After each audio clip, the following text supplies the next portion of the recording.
साथीहरु यो चाहिँ मेरो अकाउन्ट भेरिफाई भइसकेपछि को फर्स्ट अपहोल्ड अकाउन्ट खोलेको हो त है त। अब यसमा चाहिँ ब्यालेन्स 0 छ। मसँग भएको यो ब्रेभ ब्यालेन्स चाहिँ उता जान्छ कि जाँदैन हेर्छु है त। यसमा चाहिँ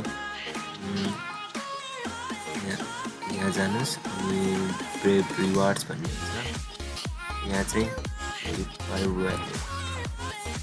नट भेरिफाइड भनेर आएको थियो भने अहिले आज मात्र मैले भेरिफाइड गरेको थिएँ र वेल भेरिफाइड भनेर आइसकेको छ। अब म यसमा चाहिँ मेरो 6.50 ब्याट 1.43 US डलर चाहिँ उता मेरो अपहोल्ड एकाउन्टमा ट्रान्सफर गर्न खोज्छु। ट्रान्सफर हुन्छ कि हुँदैन एकचोटि ट्राई गरौँ है त। यसमा एड फन्ड्स होइन, यसमा चाहिँ विथड्र फन्ड्स भन्ने हुन्छ। यसमा क्लिक गरौँ।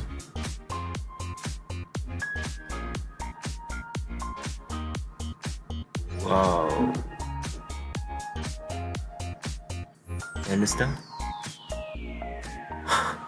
ब्राउजरबाट 6.50 ब्याट मेरो अपहोल्ड एकाउन्टमा गइसकेको छ। त्यो भनेको चाहिँ मैले इन्डियन करेन्सीमा ट्रान्सफर गरेर आएको छु। त्यो भने 107 रुपियाँ मेरो ब्यालेन्स एड भइसकेको छ। यहाँ अघि 0 थियो, अहिले मेरो 107.04 इन्डियन रुपिज भइसकेको छ। अब यसबाट फेरि विथड्र गर्नुको लागि चाहिँ यहाँ अप्सन पनि होला।